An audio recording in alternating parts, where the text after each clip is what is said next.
Alors, ce matin encore, nous sommes à nouveau réunis autour du Seigneur, bien sûr, autour de sa parole. Et c'est vrai que si nous sommes là tous ensemble, c'est bien parce que c'est lui qui nous a attirés le premier et que notre raison d'être ici, c'est avant tout de glorifier son nom, d'élever son nom, de le louer, de l'adorer, de l'aimer et de nous ensemble, de nous réunir pour nous exhorter, nous encourager. La parole aussi est là pour nous corriger, nous enseigner, nous instruire, nous reprendre également, si besoin, nous éclairer et nous parler toujours de Dieu, évidemment. Et c'est vrai que c'est très important d'être toujours très assidu dans la parole parce que nous voyons que de nos jours, et c'est très inquiétant, il faut vraiment avoir un regard là-dessus, de ce qui se passe autour de nous dans les églises actuellement. Il y a vraiment, on va dire, beaucoup de choses qui n'ont plus rien à voir avec la parole de Dieu, qui n'ont plus rien à voir avec le vrai évangile. Et on voit bien que il y a des comportements qui sont tout à fait à l'opposé de ce que Dieu voudrait au sein de son Église. Il y a des situations, des mouvements de réveil qui n'ont absolument rien à voir avec Dieu et qui sont vraiment à l'œuvre dans les églises pour détourner les vrais chrétiens, les vrais enfants de Dieu, de la vérité de Jésus-Christ et pour nous amener dans l'apostasie. Parce que c'est écrit dans la parole que nous arrivons à la fin des temps, il y aura une grande apostasie et non pas un grand réveil, parce que ça aussi c'est une fausse doctrine, c'est une hérésie que de dire qu'il y aura un grand réveil, parce que Jésus lui-même l'a dit, trouverai-je encore la foi à la fin des temps. Et donc nous voyons là qu'il y a beaucoup de mouvements qui sont actuellement en cours, qu'on voit de plus en plus à prêcher un évangile, mais un autre évangile, un évangile parole de foi, etc., et dont beaucoup ont déjà entendu parler, bien sûr, parce que nous avons tous maintenant accès à toutes ces choses, à toutes ces informations par Internet. Évidemment, on n'est plus complètement dans l'ignorance de ce qui se passe à l'autre bout de la Terre. Nous pouvons maintenant voir toutes ces choses-là, et nous voyons que ça s'active de plus en plus, et justement à cause d'Internet, ça se répand aussi de plus en plus dans toutes les églises, parce que chaque église veut s'imprégner de ces choses-là, et veut ressembler à ces grandes églises apparemment très influençables, ces nouvelles églises qui émergent de plus en plus et qui veulent influencer énormément tous les chrétiens dans le monde entier. Et nous voyons cela. Et c'est pourquoi nous avons besoin d'avoir du discernement. Dieu nous a dit, et demandez aussi, et vous recevrez. On peut aussi demander au Seigneur qu'il nous donne un esprit de discernement pour justement voir ce qui est vrai du faux et discerner les choses qui sont réellement de Dieu et celles qui ne le sont pas. Parce que, comme on dit, il y a l'or et ce qui ressemble à l'or, ce qui brille, tout ce qui brille n'est pas forcément de l'or. Ça veut dire que ça ressemble au vrai, mais ce n'est pas du tout le vrai. C'est une copie conforme du vrai, mais c'est pas du vrai, c'est de l'ivraie. Et donc, pour vraiment discerner ça, il faut avoir vraiment l'esprit du Seigneur, vraiment être avec Christ et voir qu'est-ce qui est la vérité et qu'est-ce qui ne l'est pas. Parce qu'il y a tellement de confusion, et même les chrétiens et même nous-mêmes, on a besoin vraiment de la grâce du Seigneur pour voir ce qui vient de Dieu et ce qui ne vient pas de Dieu de nos jours.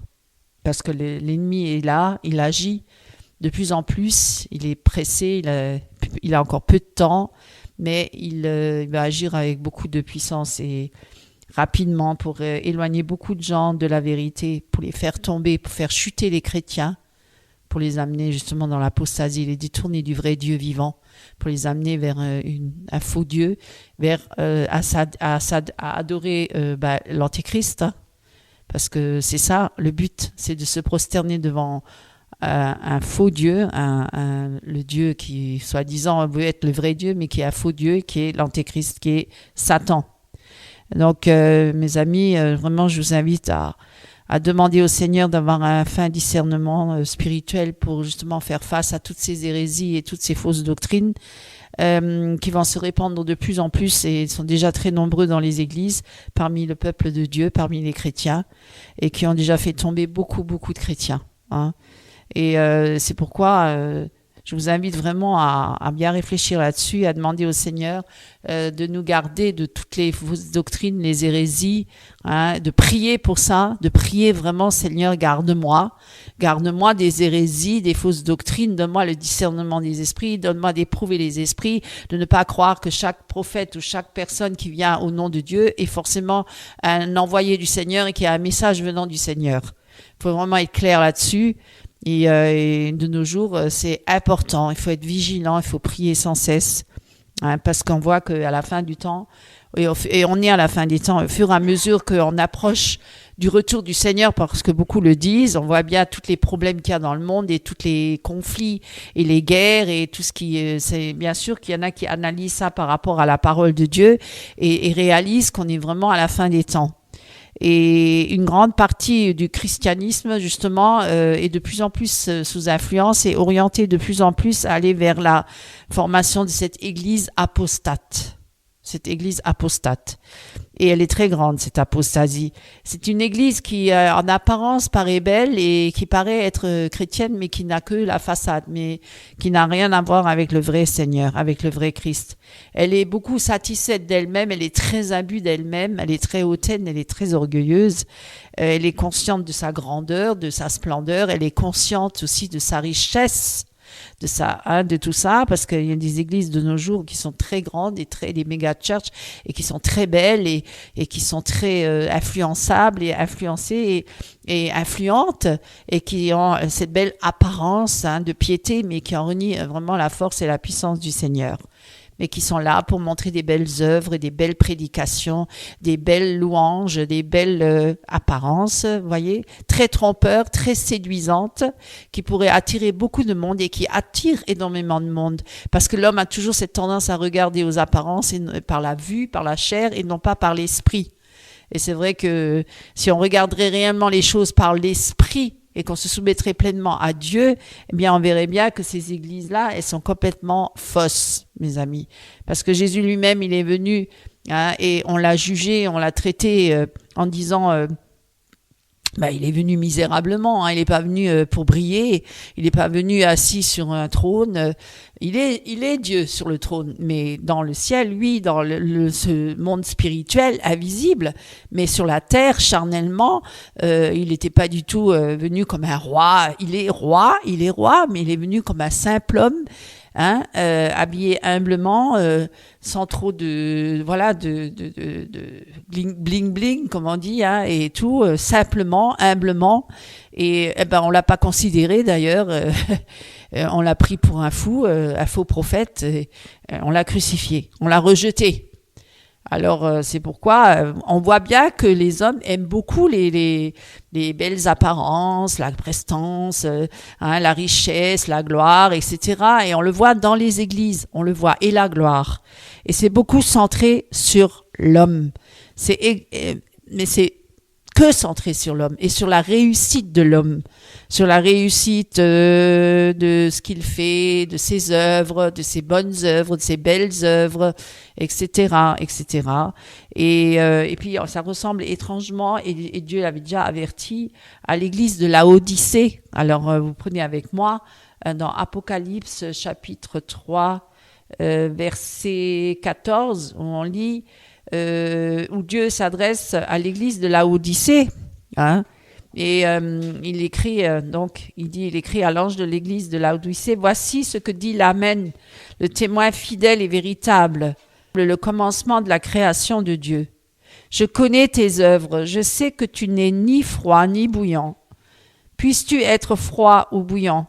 Ainsi, parce que tu es tiède et que tu n'es ni froid ni bouillant, je te vomirai de ma bouche, parce que tu dis, je suis riche, je me suis enrichi, je n'ai besoin de rien, et parce que tu ne sais pas que tu es malheureux, misérable, pauvre, aveugle et nu. Je te conseille d'acheter de moi de l'or éprouvé par le feu, afin que tu deviennes riche, et des vêtements blancs, afin que tu sois vêtu, et que la honte de ta nudité ne paraisse pas, et un collier pour oindre tes yeux, afin que tu vois. Moi, je reprends et je châtie tous ceux que j'aime. Et donc du zèle et repens-toi. Voici, je me tiens à la porte et je frappe. Si quelqu'un entend ma voix et ouvre la porte, j'entrerai chez lui. Je souperai avec lui et lui avec moi. Celui qui vaincra, je le ferai asseoir avec moi sur mon trône, comme moi j'ai vaincu et je me suis assis avec mon Père sur mon trône. Que celui qui a des oreilles entende ce que l'Esprit dit aux églises. Ni froid, ni bouillant, mais tiède. C'est ainsi qu'elle est décrite, la condition spirituelle de l'église de Laodicée, mes amis. Et est-ce que nous ne ressemblons pas à cette église-là de nos jours, à cette église tiède, hein? Cette église qui se mêle du monde et qui devient très mondaine, hein, et qui ressemble à la société qui l'entoure, qui se ressemble au monde finalement. Elle professe un christianisme, mais un christianisme purement humain, charnel, hein, qui en réalité spirituellement très pauvre, très misérable et pitoyable. Voilà la description de l'Église actuelle. Vous voyez ? Et Christ, justement, avertit solennellement cette Église-là, qui condamne comme étant tiède, hein, tiède. Il invite vraiment cette Église-là à se repentir et à revenir à Christ et à rétablir son premier amour, hein, sa foi, la justice et la révélation du Seigneur dans sa vie, hein, et de vraiment être à nouveau une Église triomphante en Christ, hein, en Christ. Voilà, donc Dieu, il invite les personnes, les églises à se remettre en question, hein, parce que certains pensent qu'ils sont tellement puissants et tellement forts et tellement riches, hein, que à la limite, ils se laissent même pas reprendre. On le voit bien de nos jours, il y a des pasteurs qui sont tellement imbus d'eux-mêmes, hein, imbus de leur église, tellement fiers et tellement orgueilleux de leur église, de leur réussite spirituelle, que ils sont difficilement accessibles, ils sont même inaccessibles. On n'arrivait presque pas à les... Jésus, il était accessible aux hommes, hein, il marchait parmi la foule alors qu'il est le Fils de Dieu, qu'il est Dieu. Mais ces gens-là, ils sont tellement haut placés, hein, dans le monde chrétien qu'on a du mal à les joindre, on a du mal à la limite à les reprendre. Ils se laisseraient même pas reprendre parce que ils sont tellement d'assurance et tellement de puissance, hein, que ils sont un peu comme les hommes politiques ou les grandes stars. On peut pas les approcher pour peut-être leur dire mais remets-toi en question parce que tu es sur un faux chemin. Et et de dire voilà que le Seigneur est toujours là à la porte, il toque à la porte, mais il n'est pas dedans dans cette église-là. En fait, il est en dehors de ces églises-là. Il est pas du tout au sein de ces églises-là. Mais les gens pensent, hein, qu'ils sont encore avec Christ, alors que Christ est depuis longtemps déjà plus là avec eux. Hein, et souvent, ils sont tellement imbus de leur prospérité, de leur réussite, et c'est une église qui est remplie de mondanité, hein, d'elle-même, hein, centrée sur l'homme, mais non pas sur Christ, non pas sur Dieu, mais centrée sur l'homme et sur sa réussite, hein, et qu'ils ont complètement exclu le Seigneur de ces assemblées-là.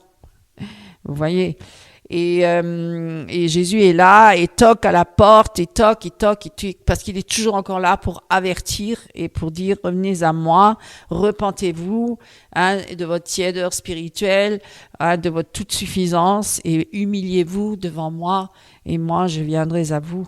Hein, et c'est ça le message qui est toujours d'actualité, et que le Seigneur a toujours envoyé il a envoyé on va dire des sentinelles ou on va dire dans le temps sous l'ancienne alliance des prophètes, mais de nos jours, bon, voilà, des personnes qui sont prêtes à ne pas craindre ces églises et ces prédicateurs et d'ouvrir leur bouche et de parler ouvertement et clairement en disant la vérité, hein, ne pas chercher à plaire aux hommes, hein. Des scandales, il y en a toujours eu dans les églises depuis le commencement, si vous lisez la parole, hein, il y a toujours eu des scandales, mais le Seigneur a toujours été victorieux en toutes choses.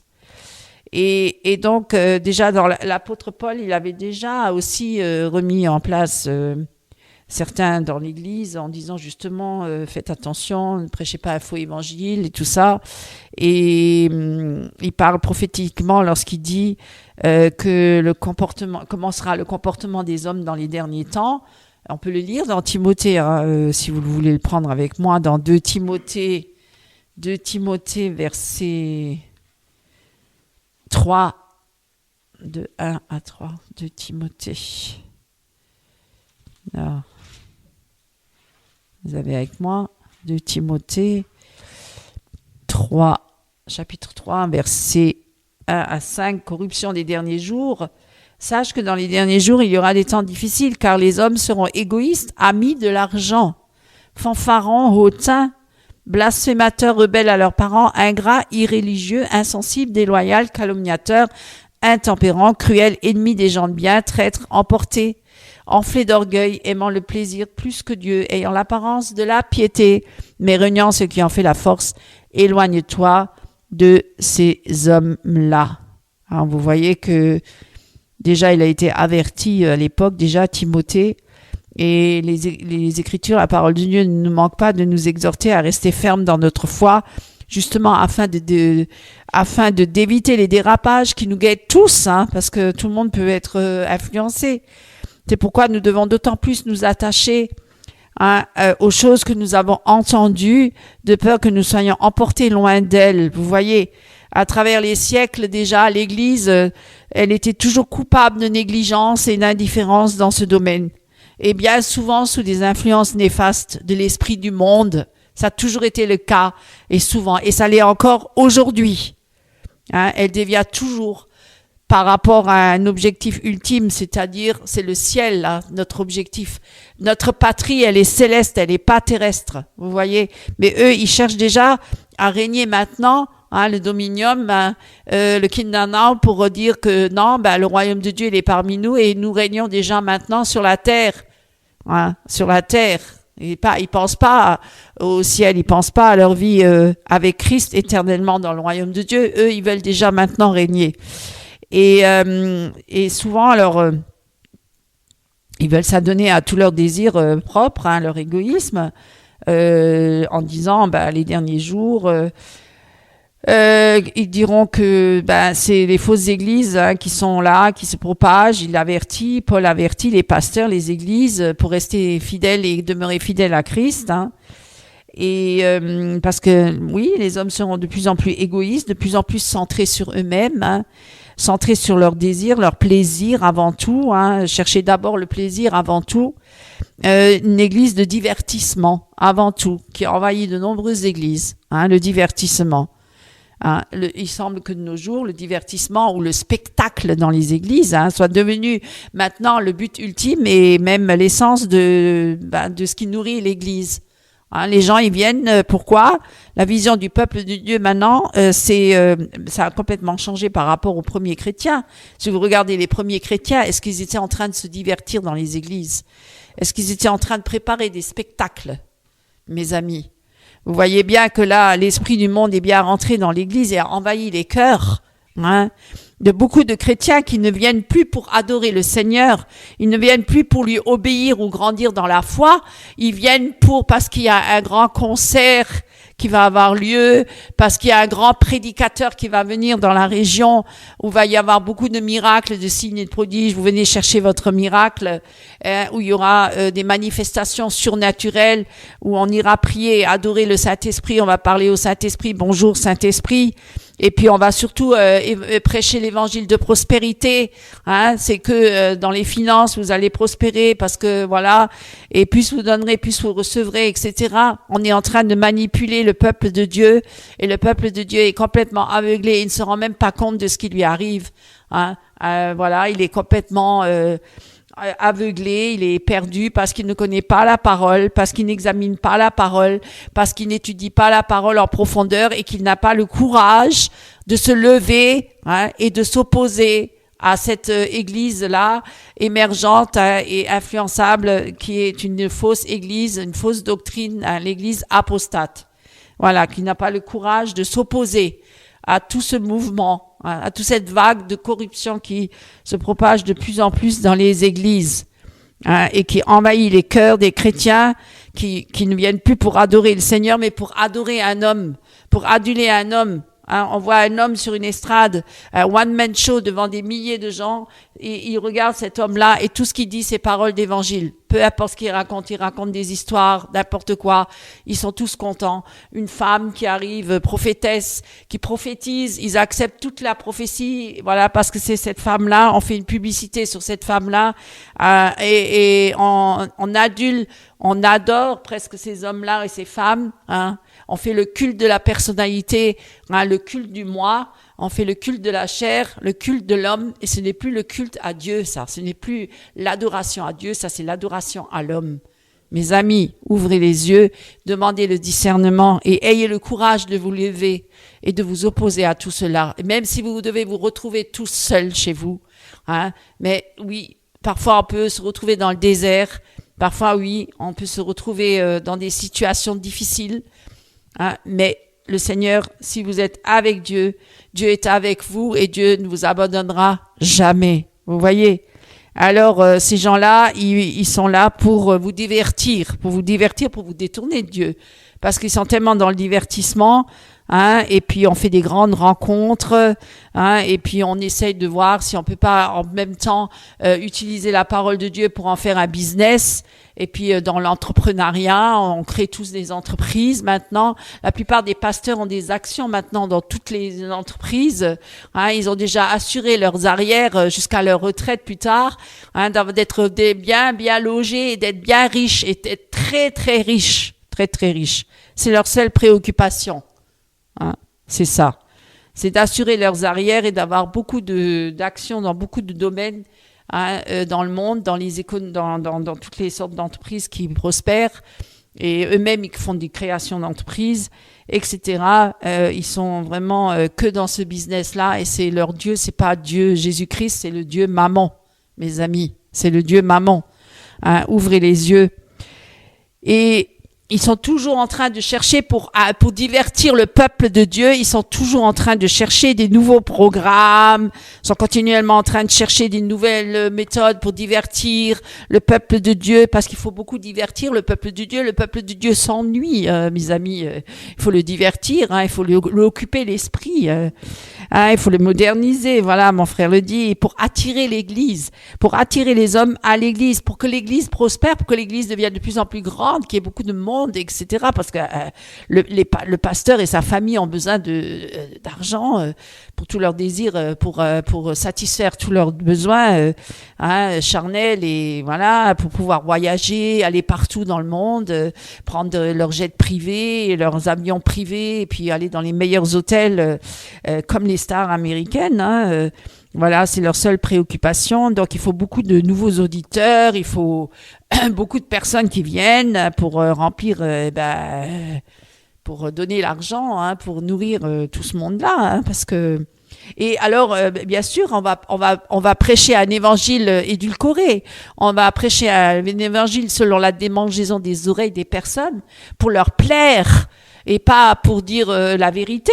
Repentez-vous de vos péchés ou détournez-vous de vos mauvaises voies, soumettez-vous à Dieu, marchez dans l'obéissance et renoncez à vous-même. Non, là c'est le contraire, c'est l'estime de soi. C'est pas le renoncement à soi, c'est plutôt le contraire. On va nourrir la personne dans l'estime de soi.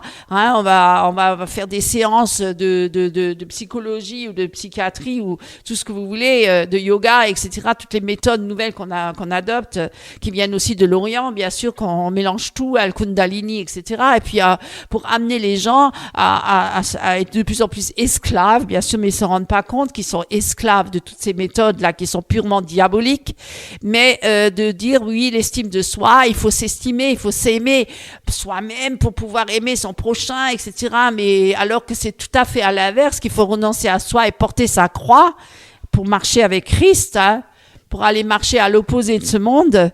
Hein, ils vont venir et vont vous prêcher un évangile positif. Hein, ayez des pensées positives. On vient avec la pensée positive.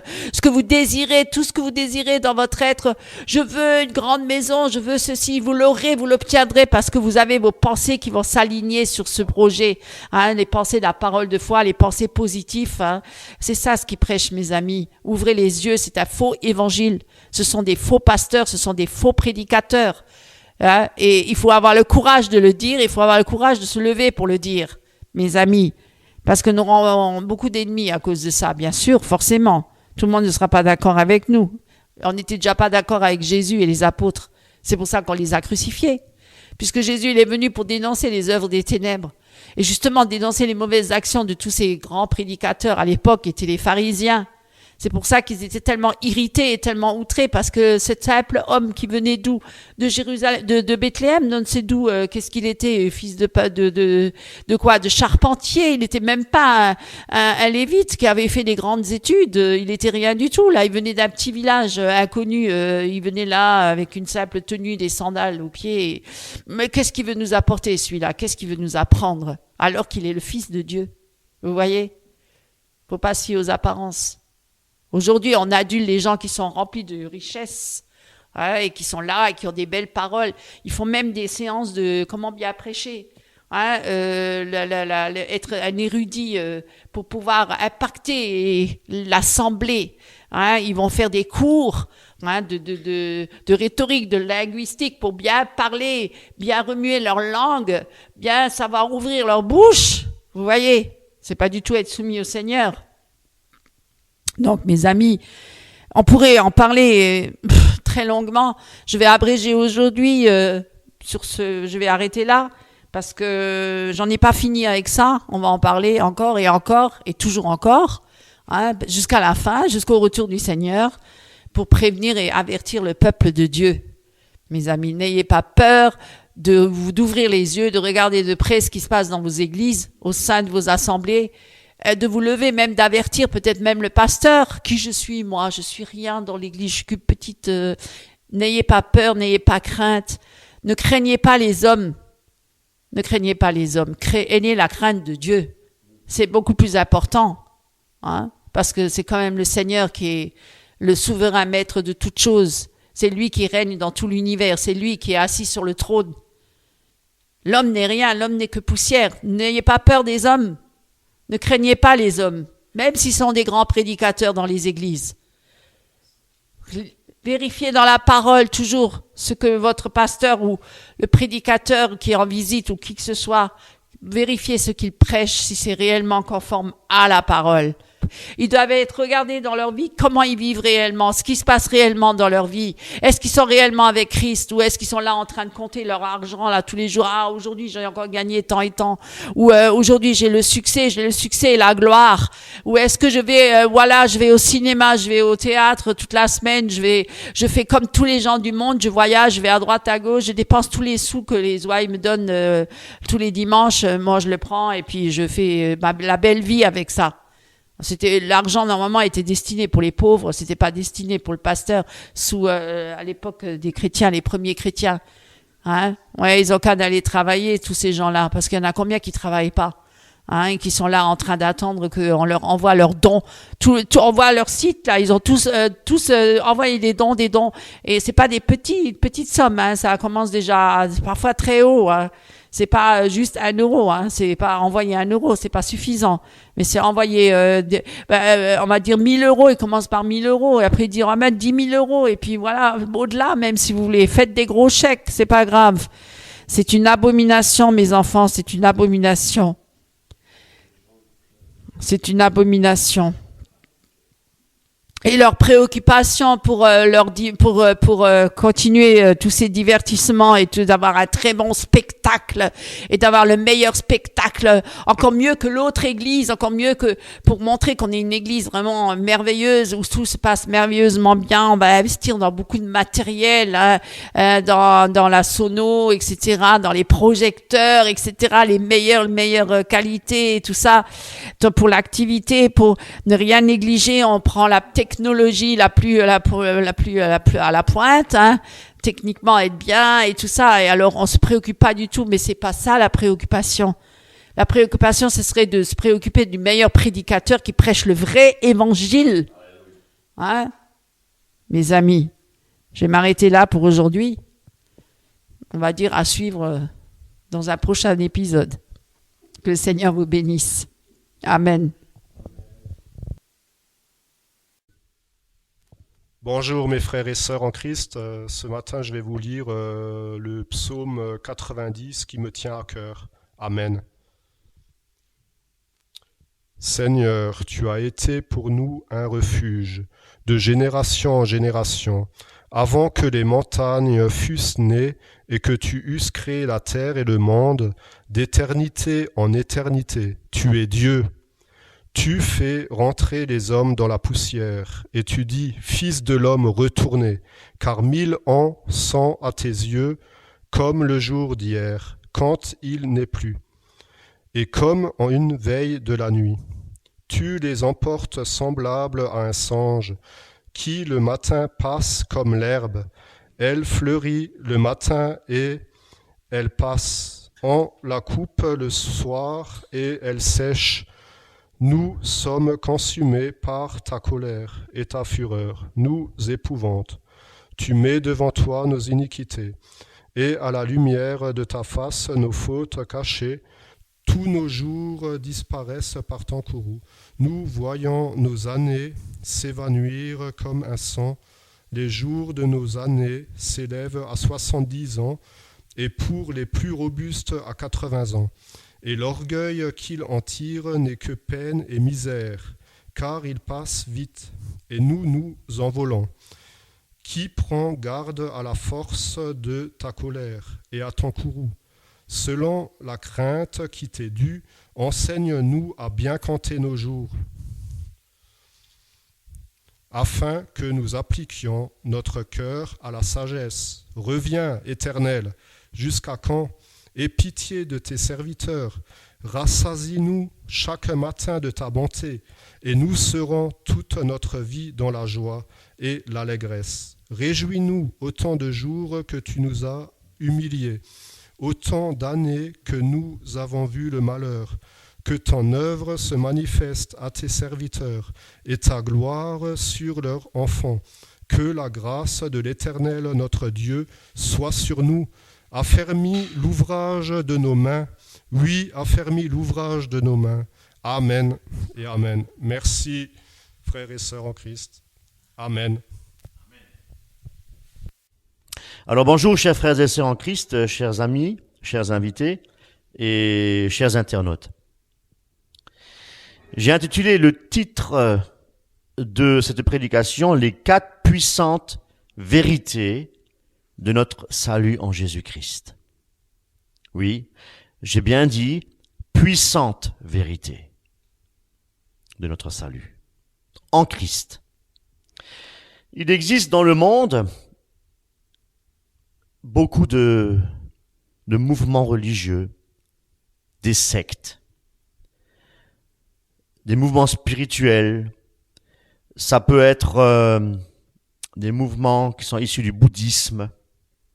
Ça peut être des religions orientées dans la philosophie. Ça peut être qu'on appelle la religion, communément appelée la religion sous toutes ses formes. Voilà, la religion. Pour d'autres, c'est plutôt une caractéristique ésotérique. Mais en définitive, tous ces mouvements-là, ils ont quelque chose en commun. Et la même finalité, je dirais. À savoir, c'est la recherche et le bonheur de l'homme. Comprenez? La recherche et le bonheur de l'homme. Et pour certaines catégories que nous avons vues, c'est d'aller jusqu'à même diviniser l'homme. Voilà. C'est la définition d'une secte. Mais dans le christianisme, il en est tout à fait, c'est totalement différent. ce n'est pas l'homme qui cherche Dieu, mais c'est Dieu qui cherche l'homme. Ça, c'est le christianisme. Vous voyez la différence? C'est pas l'homme qui veut atteindre Dieu, mais c'est Dieu qui vient chercher l'homme dans sa misère, dans son bourbier, dans ses péchés. Et Christ, le Fils du Dieu vivant, a été envoyé à cet effet pour nous racheter et pour nous sauver. Voilà, ça c'est le christianisme. Mais nous allons nous poser la question, on a déjà beaucoup parlé de ça, sauver de quoi? Sauver du juste jugement de Dieu. Sauver de la condamnation et de la perdition éternelle. Cela veut simplement dire que si nous ne sommes pas sauvés, si nous n'acceptons pas la grâce de Dieu, offerte gratuitement en Jésus-Christ, eh bien, nous n'avons pas la vie éternelle et nous sommes morts spirituellement. Et nous avons pour perdition, nous avons pour finalité le lac de feu. Et dites-moi, qu'est-ce qu'on a fait pour mériter la vie éternelle en acceptant Jésus-Christ? Qu'est-ce qu'on a fait? On n'a rien fait. Rien. La réponse est très simple. On a crucifié Jésus-Christ. On a crucifié Jésus-Christ et nous avons hérité du péché de nos parents, à savoir nos ancêtres Adam et Ève. Voilà. Et pourquoi? Parce que eux, ils ont succombé à la tentation. Et nous avons un ennemi, Satan, qui était auparavant auprès de Dieu un plus grand archange, Lucifer. Et de par sa désobéissance, de par son orgueil démesuré, eh bien, il a été appelé Satan, adversaire de Dieu. Et si nous désobéissons effectivement à l'Éternel, nous devons subir les conséquences également. Et la Bible nous donne les conséquences. En fait, le salaire du péché, c'est la mort.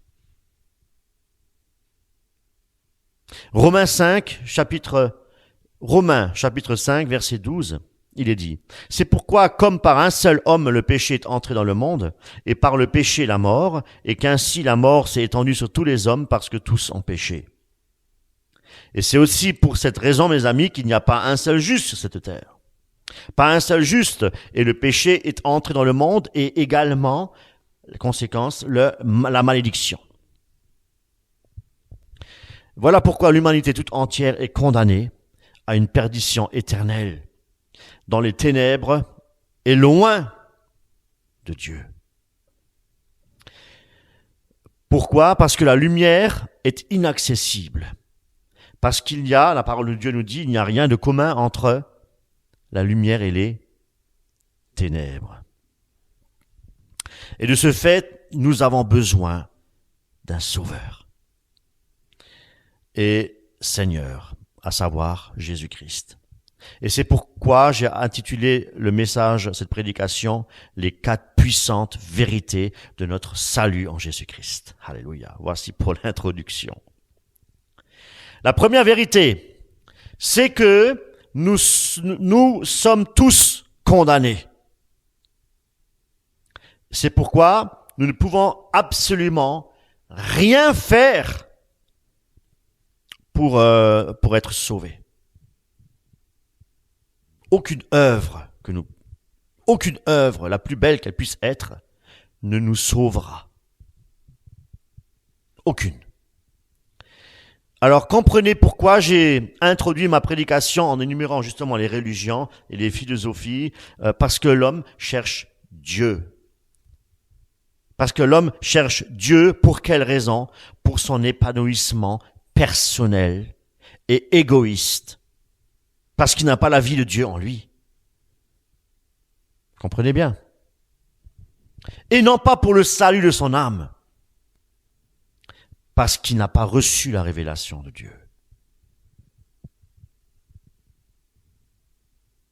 L'homme sans Dieu est un homme égoïste. Et c'est pourquoi c'est Dieu qui attire les hommes à lui pour les sauver, nous dit la parole de Dieu. Il n'y en a pas un seul qui fasse, il n'y en a pas un seul qui est juste sur cette terre, pas un seul. Et comme je le disais, c'est à cet effet qu'il a dû envoyer son fils Jésus-Christ pour convaincre, et avec le Saint-Esprit bien entendu, pour convaincre les hommes de péché, de justice et de jugement. Et c'est une réelle grâce. Tout n'est que grâce, mes amis. Parce que tous ne saisissent pas cette grâce. Soit ils ont l'esprit enténébré, ou soit ils rejettent la grâce. Toujours est-il que Dieu, dans son immense amour et la compassion également de Dieu, il a envoyé son propre Fils pour que quiconque mette sa confiance en lui, qui met toute sa foi et toute sa confiance en lui, eh bien, ne soit pas condamné, mais qu'il ait la vie éternelle, pour qu'il ne soit pas perdu éternellement. Luc 11, verset 9, 19, 9. Jésus lui dit, « Le salut est entré aujourd'hui dans cette maison, parce que celui-ci est aussi un fils d'Abraham. Car le Fils de l'homme est venu chercher et sauver ceux qui étaient perdus. » Voyons en présent la première vérité, et je dirais même une réalité. La Bible dit dans Romains 8 au verset 1 qu'il n'y a donc maintenant aucune condamnation pour ceux qui sont en Jésus-Christ. Pour ne plus être condamnés, mes amis, nous devons être en Jésus-Christ. D'autres versions, comme la version Darby, écrit pour ceux qui sont dans le Christ Jésus. Très bien expliqué. Nous voyons qu'il y a cette notion, cette idée d'intériorité dans le Seigneur Jésus-Christ. En Jésus-Christ, dans le Christ Jésus. Voyez? Paul, quand il parle de la mort au péché, il dit que nous avons été baptisés en Jésus-Christ et c'est en sa mort que nous avons été baptisés. En fait, il s'agit de notre union avec Christ sur la croix, cloué avec Jésus-Christ. Parce que sur la croix, nous avons été crucifiés avec Jésus. Et c'est une réalité. Et il n'y a aucune condition à cela. Christ l'a fait par amour pour nous. Et nous avons également été crucifiés sur cette croix avec Christ. C'est-à-dire que le corps du péché, à savoir notre vieille nature, a été crucifié. Elle a été réduite à l'impuissance. Pourquoi? À l'impuissance pour n'être plus esclave du péché. Alléluia.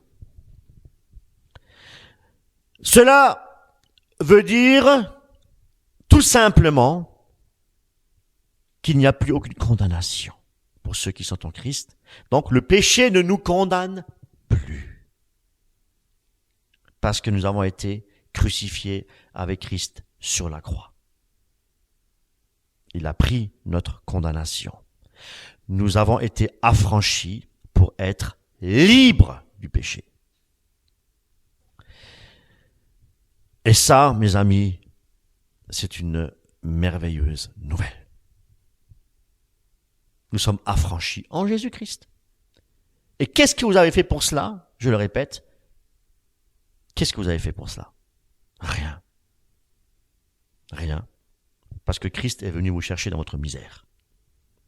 C'est lui qui est venu vous sauver. Donc, toute œuvre que vous vouliez faire pour être sauvé n'a aucune valeur. La seule valeur, c'est le sang de Christ sur la croix. Alléluia. Pour vous racheter d'un grand prix, pour vous sauver.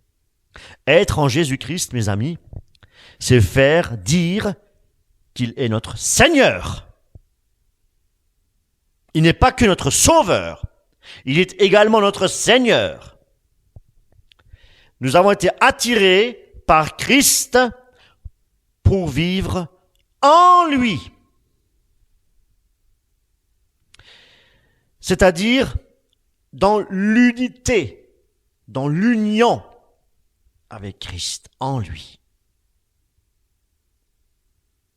Comme il disait, moi et le Père, nous sommes que un. Non pas que Jésus-Christ est le Père, il est le Fils du Dieu vivant, mais il était un avec le Père. Il dit, nous devons être un avec Christ. Unis, l'union en Jésus-Christ. Comprenez? Et de ce fait, Christ vit en nous. Et la parole de Dieu nous dit qu'il a fait sa demeure en nous. Vous voyez, toujours cette notion d'intériorité. 2 Corinthiens, chapitre 5, verset 17, il est dit, si quelqu'un est en Christ, il est une nouvelle créature. Les choses anciennes sont passées, voici toutes choses sont devenues nouvelles. Il n'est pas dit, voici toutes choses deviendront nouvelles, sont devenues nouvelles. À partir du moment où nous sommes en Christ, nous sommes devenus une nouvelle créature. Et non pas nous deviendrons une nouvelle créature. Alléluia. Donc la nouvelle naissance, lorsque nous sommes en Jésus-Christ, nous sommes passés par la nouvelle naissance. Alléluia. Non pas que nous avons cherché l'Éternel, nul ne cherche Dieu, mais que Jésus lui-même est venu nous chercher dans notre misère. C'est lui qui est venu. Je frappe à votre cœur. Celui qui, je frappe, et celui qui ouvre, connaissez la porte du cœur. C'est Christ qui est venu frapper à notre cœur. Alléluia. C'est lui qui a fait le premier pas. Alléluia. Amen. Et ça, c'est une puissante vérité et une puissante réalité. Alléluia. Nous ne sommes plus sous la condamnation, parce que Christ a payé la dette du péché. Non pas à moitié, mais entièrement, totalement, la totalité. Comprenez? La totalité. Et en plus d'avoir payé notre dette, il a encore fait autre chose. Il nous a purifiés de toute iniquité par son sang précieux qu'il a versé sur la croix. Et il nous a lavés. Et il nous a justifié en plus. Il nous a rendus justes. Alléluia. Et qu'est-ce que nous méritons? Rien. C'est lui qui l'a fait pour nous. Gratuitement. Merci mon frère. Gratuitement. La Bible dit que nous avons été approchés par le sang de Christ. Et nous avons aussi cette pleine liberté, grâce au sang versé de Christ, de rentrer maintenant dans le lieu saint. Imaginez-vous. Dans ce lieu saint, c'est-à-dire dans la présence du Père. C'est pour cette raison que Christ nous a enseigné à prier le Père. Pour entrer dans la présence du Père. Christ nous a frayé le chemin pour nous amener au Père. Nous pouvons crier « Abba Père ». Nos requêtes, nos prières doivent être adressées au Père au nom de son Fils Jésus-Christ. Alléluia. Merci Seigneur Jésus.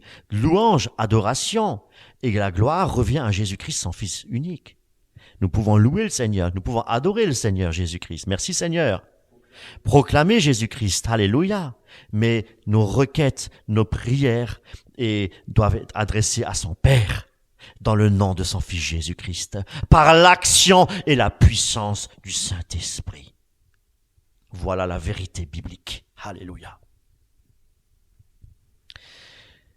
Et mes amis, ce qui est difficile à comprendre avec l'intelligence, je dis bien, c'est que nous sommes toujours et encore conscients que le péché est attaché à notre chair. Nous sommes justifiés, nous sommes lavés, nous sommes pardonnés, mais nous sommes conscients que nous sommes encore attachés à notre chair et cette chair nous fait encore pécher. Cette chair, péché par les pensées, péché peut-être en action. Et ça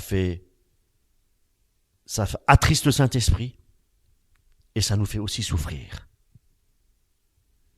Mais frères et sœurs, le miracle, c'est que la réalité se réalise dans la puissance du sang de Christ.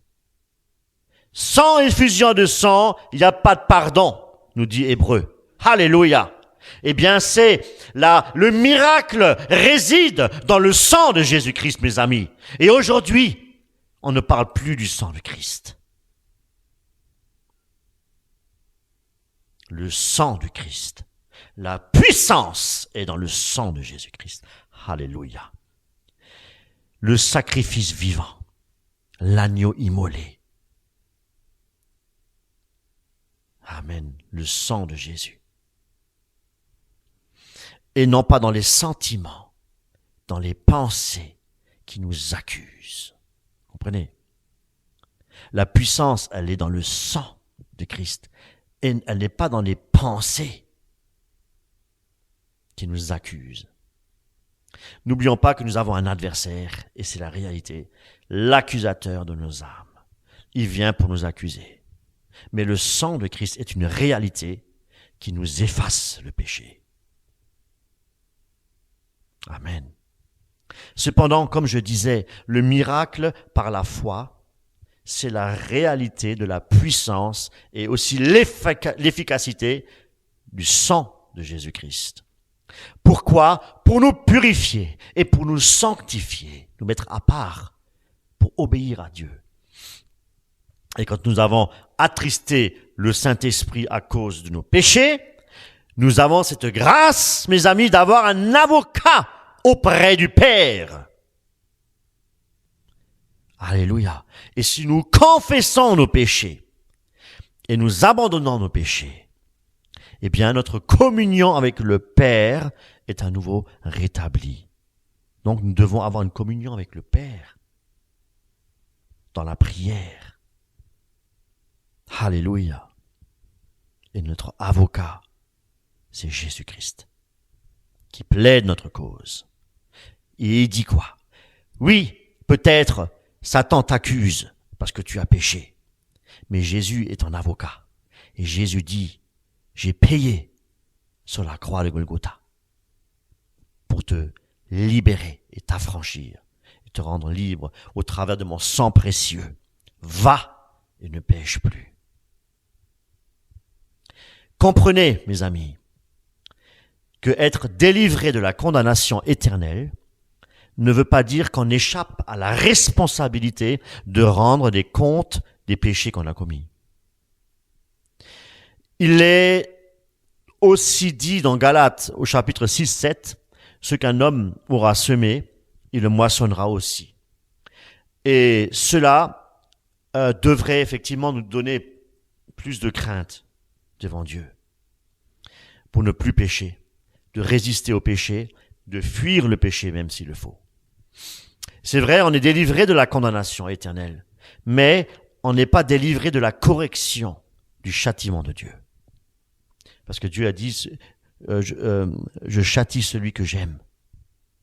Donc, être châtié par Dieu, c'est une correction à notre salut. Comprenez bien. Par amour, par compassion.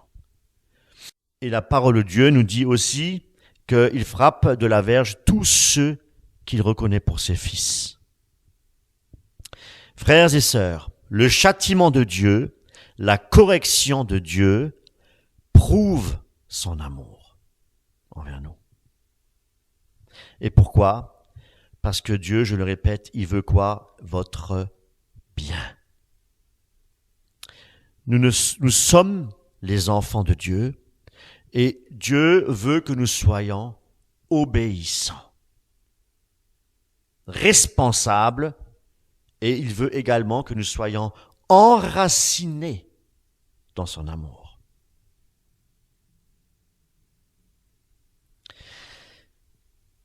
Ne prenons pas à la légère aussi les châtiments de Dieu. C'est pourquoi quand la tentation est placée devant nous, nous devons rester, nous devons plutôt prendre la sage décision. Des fois, c'est pas facile, c'est vrai. Nous sommes des fois tentés et on pêche plus facilement et on prend pas les devants, on ne réagit pas, c'est comme si Satan nous aveuglait et puis on pêche. Voilà, ça nous arrive, ça arrive à tout chrétien. Eh bien, nous devons apprendre à résister, apprendre à obéir à Dieu. Et l'obéissance conduit à la victoire. Nous voulons être victorieux? Eh bien, nous devons apprendre à obéir. Et la victoire, la victoire nous conduit à la paix du cœur. La paix du cœur, la joie et la communion avec notre Père Céleste. Et ça, ce sont des bénédictions. Donc, vous voyez, ça en découle des bénédictions. L'obéissance, il y a des bénédictions qui en découlent.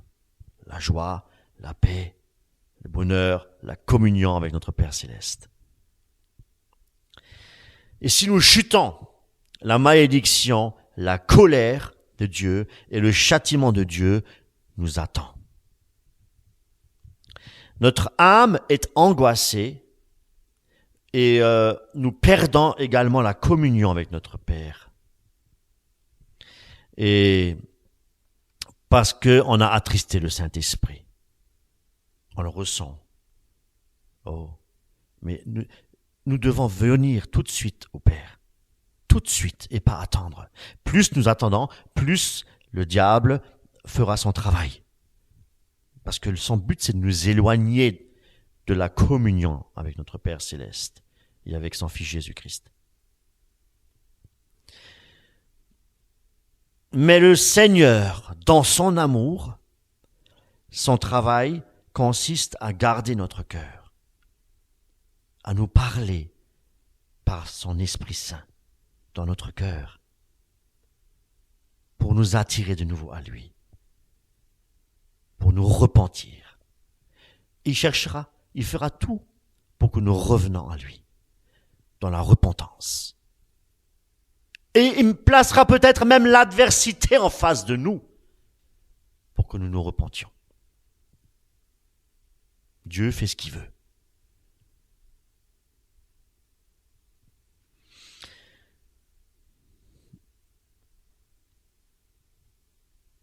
Alors, oui, Dieu veut nous pousser à confesser aussi nos péchés. Il veut nous entendre de notre propre bouche confesser nos péchés.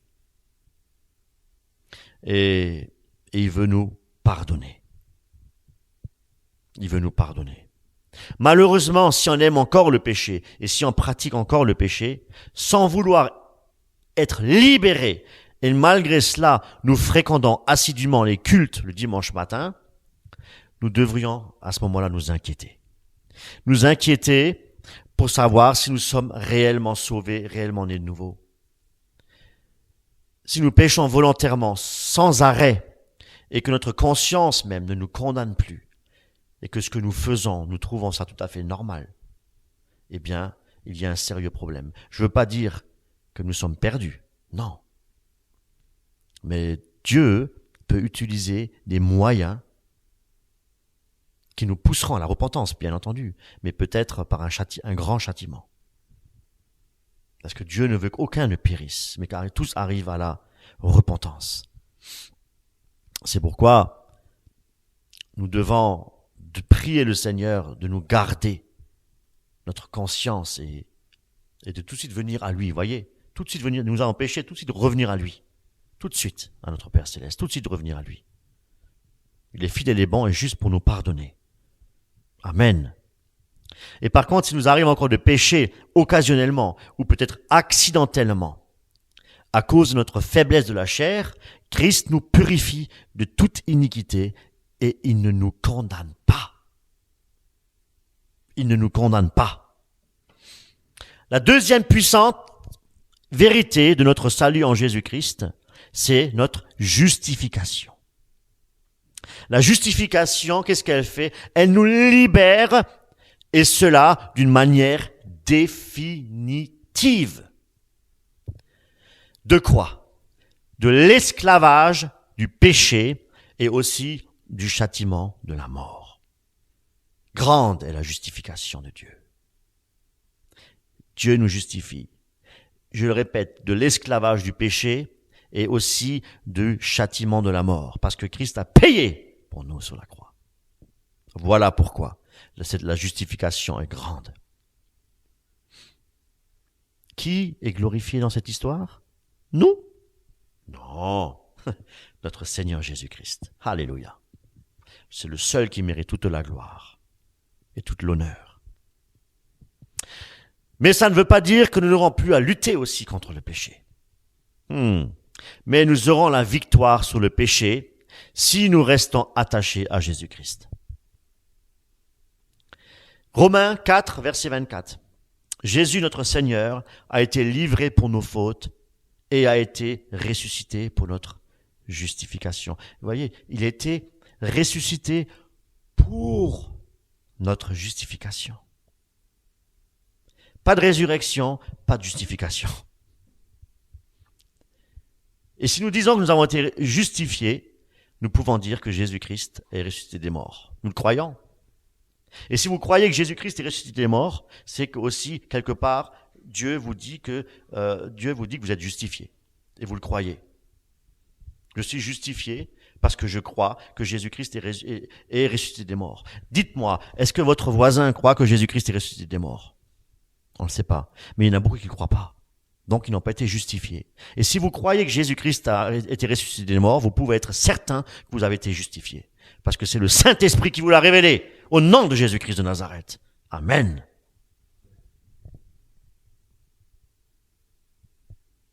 Maintenant, comprenons que nous ne sommes pas justifiés en regardant à nos sentiments.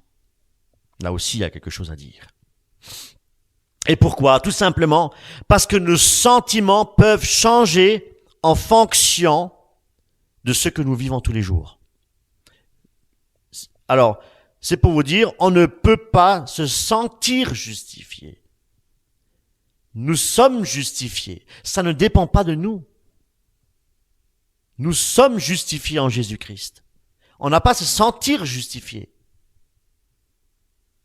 On ne peut pas non plus dire qu'on est justifié parce qu'on passe beaucoup de temps dans la prière, ou peut-être parce qu'on passe beaucoup dans l'adoration et parce qu'on fait de bonnes œuvres que Dieu a préparées d'avance. On ne peut pas dire je suis maintenant un peu plus justifié parce que je fais ci, je fais cela. Non. Nous sommes entièrement justifiés en Jésus-Christ de par sa résurrection. Alléluia. Alors dites-moi, comment avoir l'assurance qu'on est bien justifié par Dieu? Déjà, nous reconnaissons que nous sommes pécheurs, premièrement, et comment savoir si nous sommes bien justifiés et libérés de nos péchés? La réponse est facile, je le répète, Jésus est ressuscité des morts. Si vous croyez que Jésus-Christ est ressuscité des morts, vous êtes justifiés. Et si vous êtes justifiés, vous êtes pardonnés de tous les péchés. Au nom de Jésus-Christ. Ça, c'est la révélation de Dieu. Alléluia, du Saint-Esprit. Seigneur, comment je peux savoir si je suis pardonné des péchés? Mon enfant, est-ce que tu crois que je suis ressuscité des morts? Oui, je le crois. Tant que tu es justifié, tant que tu es pardonné. Alléluia! Ça, c'est la vérité. C'est le plus grand miracle. C'est plus grand qu'une guérison physique. C'est plus grand qu'un prodige. Savoir que tu as la vie éternelle, c'est le plus grand miracle. Que tu es justifié, que Jésus t'aime, c'est le plus grand miracle. Que tu puisses vivre sur cette terre, mon enfant. Voyez-vous qu'il est important de prêcher l'évangile dans son intégralité, à savoir Jésus-Christ crucifié et ressuscité. Parce que si nous prêchons pas la résurrection de Christ, eh bien, on ne parle pas de justification. On ne parle pas de pardon de péché. Christ nous a présentés devant le Père et un nouveau vêtement blanc nous a été donné gratuitement. Gratuitement. Et cela était possible car Christ est Dieu. Il est fils de Dieu et il est Dieu par nature. Je le répète, Jésus-Christ est le Fils du Dieu vivant et il est Dieu par nature. Il a toujours existé, coexisté avec le Père. Il n'a jamais été créé.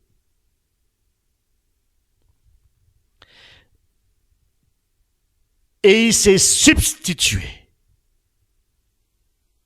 Il a pris notre place pour nous effacer toutes nos dettes et pour nous purifier de tout péché.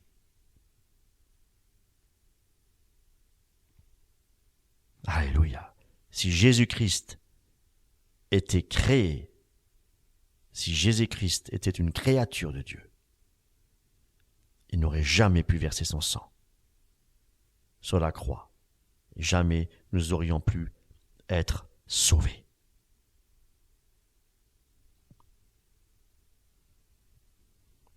La troisième puissante vérité de notre salut en Jésus-Christ, c'est ce que je viens de vous dire, c'est la substitution.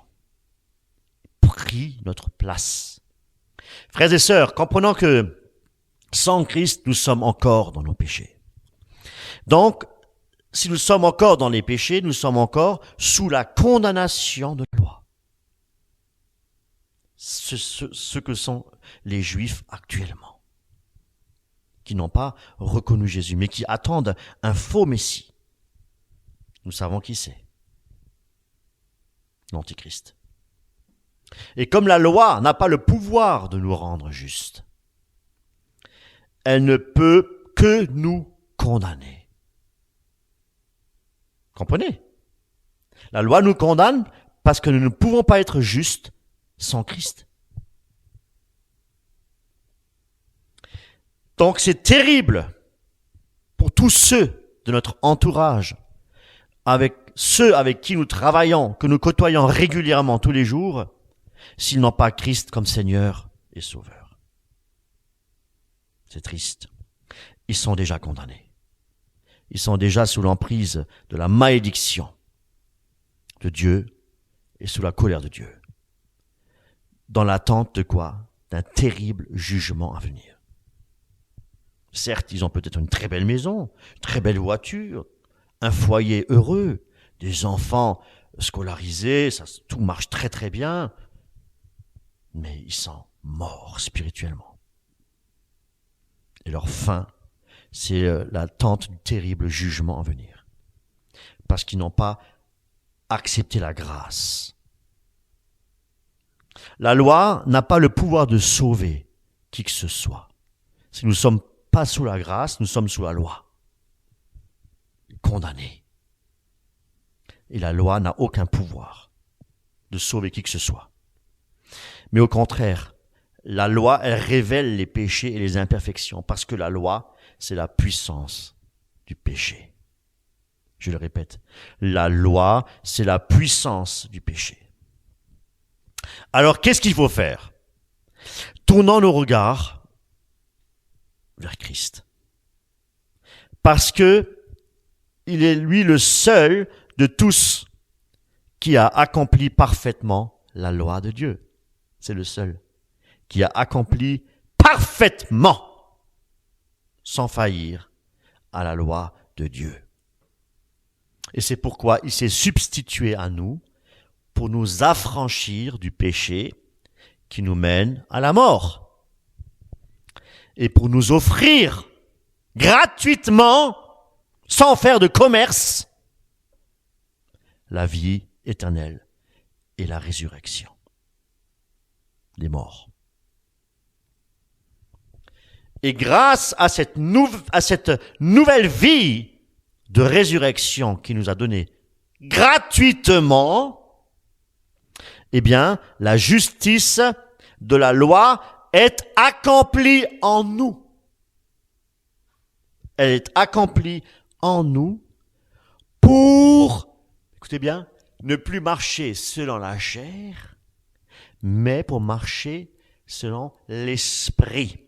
Et la puissance du Saint-Esprit nous donne cette force de marcher par